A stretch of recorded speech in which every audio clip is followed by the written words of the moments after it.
Witam serdecznie. Dziś krótki tutorial. Chciałabym tylko pokazać jeszcze raz, jak rysujemy linię neurograficzną i jak sobie, że tak powiem, poradzić z zaokrąglaniem i neurografowaniem. Otóż linia neurograficzna, rysujemy ją zawsze czarnym markerem, tak jakby trochę nam się ręka trzęsła, i robimy to w ten sposób, że rysujemy ją tam, gdzie nie spodziewamy się jej zobaczyć. Ja wezmę inny mazak, bo ten jest trochę za mocny. I kolejną. Jest takie jedno ćwiczenie, które Wam pokazuję z pieniążkiem. Można sobie położyć pieniążek i ten pieniążek przesuwać. Ale dla tych, którzy już tutaj namalowali tyle pięknych grafik, przepracowali tyle tematów, myślę, że już tego nie potrzeba robić. I prowadzimy linię do końca kartki. Linia neurograficzna to jest taka linia, jest to linia bioniczna, inaczej też linia piskariowa, która powinna prowadzić tam, gdzie nie spodziewamy się jej zobaczyć. Znaczy powinniśmy ją rysować tam, gdzie nie spodziewamy się jej zobaczyć. Ja chciałam pójść na górę, to idę na dół, tak? Chciałam na przykład gdzieś tam teraz na dół, to idę właśnie na górę. Chciałam w prawo, to idę w lewo. Chodzi o to, żeby z tą linią popracować trochę. Po prostu możecie sobie to w ramach relaksu poćwiczyć. Te linie mogą się oczywiście przecinać. Nawet powinny się przecinać. I tak to mniej więcej wygląda. Linia neurograficzna nie ma końca, więc dlatego rysujemy ją, ona nie zostaje gdzieś tam na końcu kartki niedoprowadzona do końca, bo ona musi być doprowadzona do samego skraju kartki, dlatego że jeżeli podłożylibyście jeszcze większy szablon pod A4, to można by było tą linię rysować dalej. Właśnie o to chodzi, że ten rysunek neurograficzny nie ma końca. Można go rysować, podkładać kartki i rysować bez końca, tak, żeby powstawały kolejne grafiki. Tak to mniej więcej wygląda. Można sobie właśnie porysować i się zrelaksować samą linię bez tematu. A jak ktoś chce, może sobie nawet i napisać temat na daną linię. Dobrze by było, żeby linia też w miarę była połączona ze sobą, żeby tutaj nic nie wisiało, żeby to tworzyło jedną taką całość. No i jak już wydaje nam się intuicyjnie, że wystarczy tych linii, to przechodzimy do neurografowania i zaokrąglania. Wezmę drugi marker. Chyba jednak będę musiała otworzyć nowy. No widzicie, tak to jest. Markery się zużywają bardzo szybko. Jak się dużo rysuje, to tak właśnie jest. Teraz otwieram Eddinga 300. Polecam, bardzo dobry. Wygląda na taki grubaśny, ale on ma od 1,5 do 3 mm, także jest ok. No i teraz delikatnie sobie poprawiamy każdą linię. Zobaczcie, każdą linią trzeba się zaopiekować jeszcze raz. Może to tak dla tych, co pierwszy raz to widzą, to jest straszne, ale generalnie każda linia musi być jeszcze raz przerysowana i delikatnie zaokrąglamy wszystkie ostre kąty. Zaczęła mnie swędzić ręka na gości, prawa. No właśnie, robimy wdech, wydech, jak nam coś tutaj ciężko. I jak nam trzeba dodać linii kolejnej, no to dodajemy kolejną linię. Jak czujemy, że trzeba domalować. Im więcej linii, tym lepiej się nam siatka nasza neuronowa przerabia.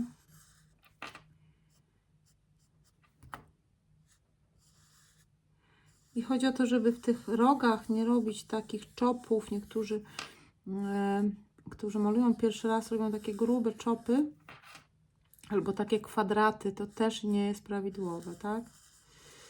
Delikatnie, po prostu delikatnie zaokrąglamy, tak żeby efekt był taki delikatnego zaokrąglenia w miejscach tych takich właśnie ostrości, gdzie nasz mózg odbiera je jako konflikty i to zaokrąglanie to jest nic innego jak harmonizowanie danego konfliktu jakiegoś tam, który tutaj jest w nas. Tak, i te linie, które są przerysowane, zauważcie 2 razy, one zupełnie inaczej wyglądają. Od razu widać, która linia w ogóle nie jest przerysowana drugi raz, tak? Od razu widać, że tutaj są linie, tutaj nie przerysowane. Także bardzo łatwo jest to sprawdzić, jak się rysuje, jak się jeszcze raz poprawia te linie, które linie już są zaopiekowane, a którymi liniami trzeba się zaopiekować, tak? Ostre kąty można zaokrąglać, czyli harmonizować na każdym etapie rysowania neurografiki. O, mi się teraz tutaj zrobiła jeszcze jedna linia. Jak się czasami zrobi grubiej, to nie wpadajcie w panikę. Ok, to też jest ok. Widocznie tak musi być. Tylko chodzi o to, żeby to nie było jakąś normą. Takie grube linie i grube zaokrąglanie. Tak? Natomiast każdy jest inny i nawet jak Wam nie wyjdzie za pierwszym razem, to i tak jest dobrze, że się staracie i próbujecie nad sobą pracować i sobie pomagać. O. Mi się jakoś ciężko zrobiło. Ale już zaraz jak przemaluję, to będzie mi lekko. Zawsze tak jest, że jak już jesteśmy na etapie zaokrąglania i neurografowania, a potem przechodzimy do archetypizowania, to już bardzo lekko nam się robi. Nawet jak nie wiemy, dlaczego nam ciężko. No coś tam się przerabia, dlatego ciężko. Dlatego tak właśnie reaguje nasze ciało. I to jest właśnie to. No i jest linia neurograficzna.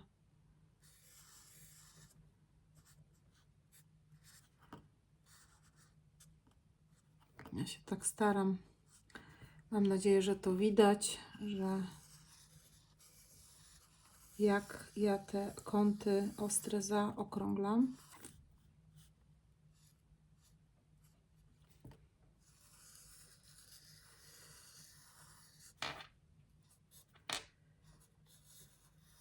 O, tu mi trochę grubiej wyszło, ale to nie szkodzi. Tak jak powiedziałam, flamaster taki jest, że właśnie ma jeden rand taki ostry, a jeden ma, znaczy cieńszy, a drugi ma grubszy. I zależy jak ręka pójdzie, to tak się też maluje, rysuje.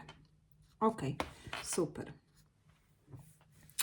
No i teraz oczywiście jak jakiś tam ostry kąt mi jeszcze gdzieś wyjdzie po drodze, to ja go tam oczywiście zaokrąglę i zneurografuję, ale myślę, że już wszystko co trzeba było, to zaokrągliłam. Tutaj coś mi się pobrudziło. Popijamy przy rysowaniu linii neurograficznych popijamy. Ja dzisiaj popijam matchę. I staramy się nie odchodzić od rysunku, dopóki nie zaokrąglimy i nie przeneurografujemy wszystkiego. I tak mamy właśnie robić. O.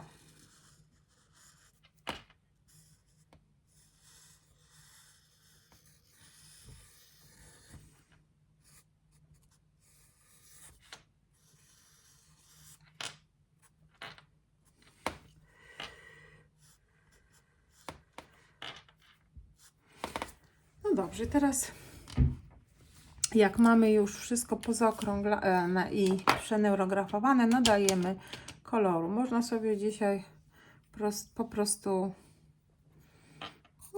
coś tam porysować, gdzie się chce, tak jak się chce, bez jakiegoś planu większego.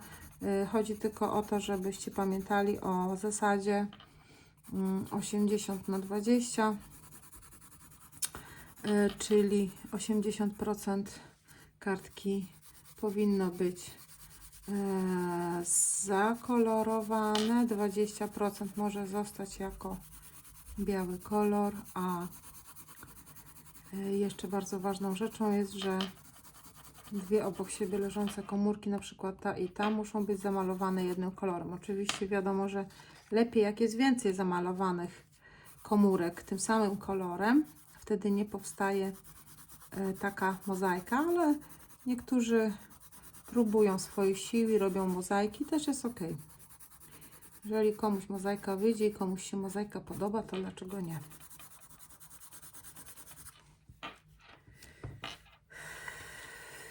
Ok. Ja sobie jeszcze tutaj przejdę tym różowym. Jakiś taki lekki różowy złapałam.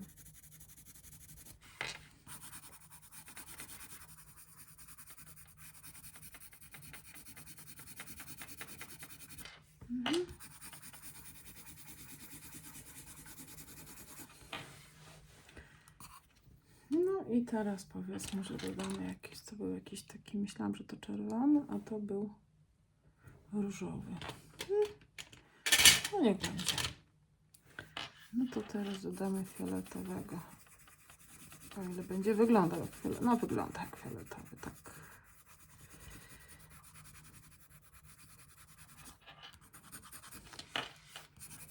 I tutaj mi się tak jakoś zachciało tego koloru. I oczywiście możemy sobie przy okazji takiego ćwiczenia włączyć jakąś relaksacyjną muzykę. Możemy sobie jakiś podcast włączyć, też zwracamy uwagę, czego słuchamy. Akurat przy malowaniu neurografiki to też jest zawsze bardzo ciekawe, z czym to jest związane i akurat dlaczego przy danym algorytmie tego słuchamy, a nie czegoś innego. No ale już dalej się nie będę zagłębiać. Na razie oczywiście możemy i bez muzyki malować, możemy po prostu zagłębić się w siebie, w swoje myśli i próbować. I po prostu tylko się relaksować, tak? Tylko po to, żeby się zrelaksować. Na przykład ktoś miał tam ciężki dzień w pracy, to na pewno taka grafika, rysowanie samych linii bardzo go zrelaksuje. Można sobie takich rysunków kilka wykonać, poćwiczyć tą linię, bo linia jest bardzo ważna, tak? Linia to jest taki alfabet, jeden z sygnałów alfabetu dla naszego mózgu, tak zwanego. Dobrze. Jaki tutaj kolor? Może teraz dodamy trochę żółtego. Czemu nie?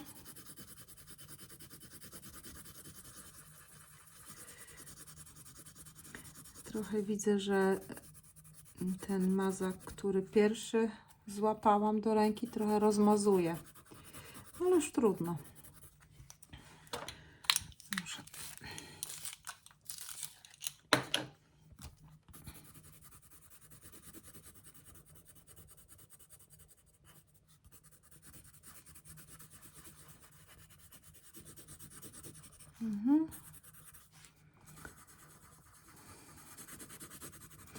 I takim to sposobem, kolory oczywiście intuicyjnie dobieramy i takim to sposobem mamy prawie,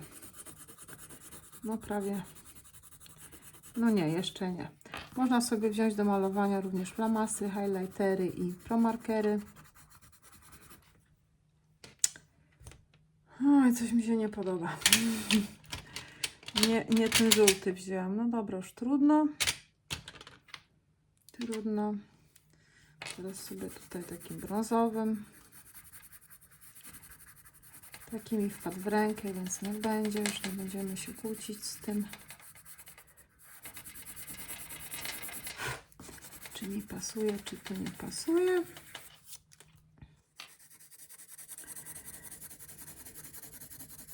I właśnie nawet przy malowaniu takich linii zupełnie bez tematu, zupełnie tylko dla ćwiczenia, to też mogą przychodzić jakieś efekty aha, mogą przychodzić jakieś insighty, mogą przychodzić jakieś pomysły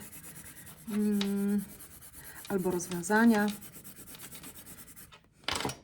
Tylko trzeba zwrócić uwagę, tak, na to, co się myśli, zwrócić uwagę na to, co się czuje, co tam w ciele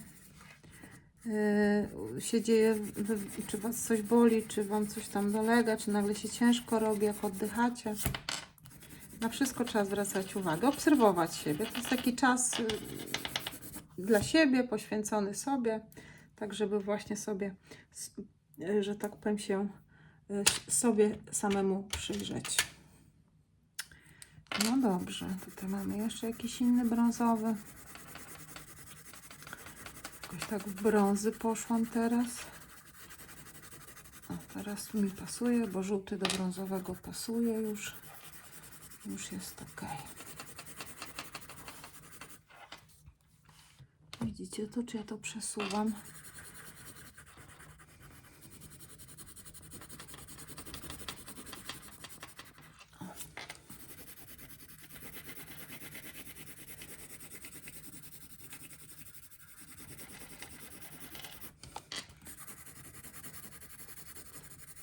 No i ja już widzę, że już tutaj więcej linii muszę dodać, bo już mnie to denerwuje, że takie jakieś, jakoś tak nie podoba mi się to. Nie podoba mi się, że jest tak dużo pustego miejsca, ale ostatni punkt algorytmu to jest stylizacja i można sobie zawsze ten rysunek jeszcze dostylizować, wrócić do niego na drugi dzień, za godzinę, za tydzień. Nie ma problemu żadnego. No dobrze, i teraz powiedzmy, że no wypadałoby jeszcze tutaj trochę zaraz może stąd. Nie, to jest ten sam żółty. To też nie będzie mi się podobać. Może ten żółty? Zobaczymy, czy ten. No to jest ten. O, zobaczcie, jak ta czarna linia brudzi. No trudno. To jest trochę inny żółty. Ale brudzi, ojej. Słuchajcie, no przykro mi bardzo. Nowy flamaster i nowy blok. Może ta kartka taka jest, nie wiem. Będę musiała to sprawdzić. Czyli mamy tutaj, zobaczcie, parę. Ojej, coś nie tak. Coś tu nie tak. No dobrze, skupmy się na liniach, więc dodajmy jeszcze linii neurograficznych, tak żeby połączyć przestrzenie, które wydają nam się puste. Akurat mi się tutaj wydaje dużo pustych takich. Wcześniej było ok, a teraz mi się wydaje, że tu jest dużo pustego, więc no ale po to jest właśnie to ćwiczenie, żeby sobie jeszcze tych linii pododawać właśnie, porysować, pomedytować, posiedzieć w ciszy, czy też z muzyką i posłuchać siebie, co tam w duszy gra.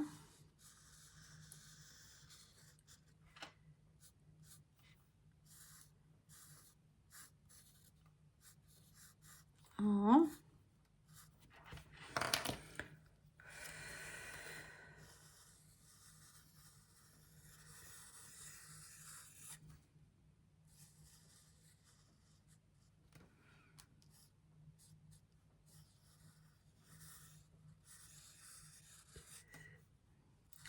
Tutaj, jak ktoś chce, może sobie rysować linię pola, później figurę fiksacji nawet. Jeżeli ktoś sobie tam w głowie trzyma, wymyślił, czy też jakiś temat, z jakąś intencją rysuje, z jakimś tematem, to tak, dlaczego nie? Absolutnie tak.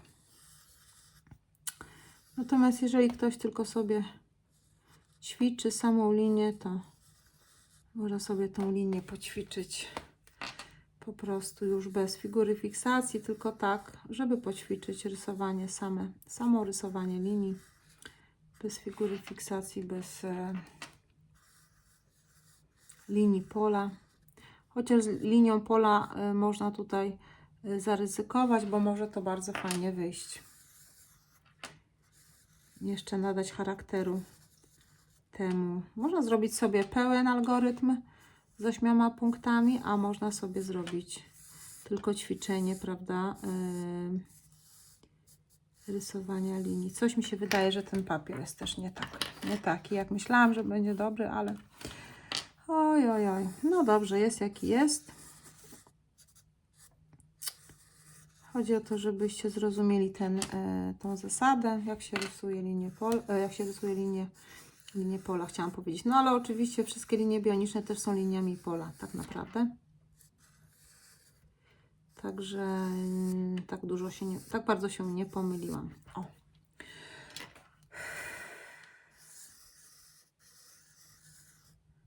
I cały czas, widzicie, można tych linii dodawać bez końca.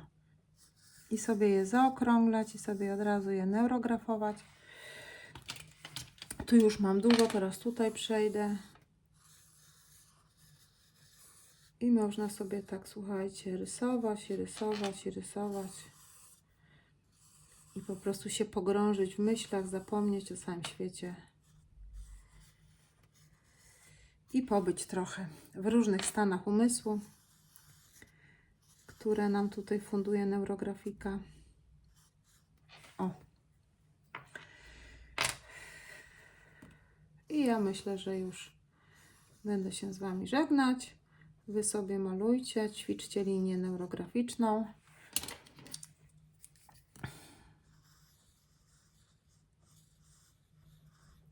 I czekajcie na kolejne tutoriale.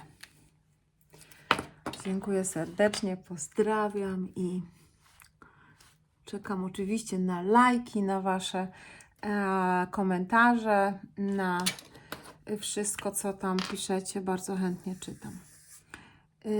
A propos komentarzy, to nie wiem, czy chyba był taki jeden komentarz z prośbą o przerysowanie danego tematu. Nie pamiętam teraz, co to za temat był,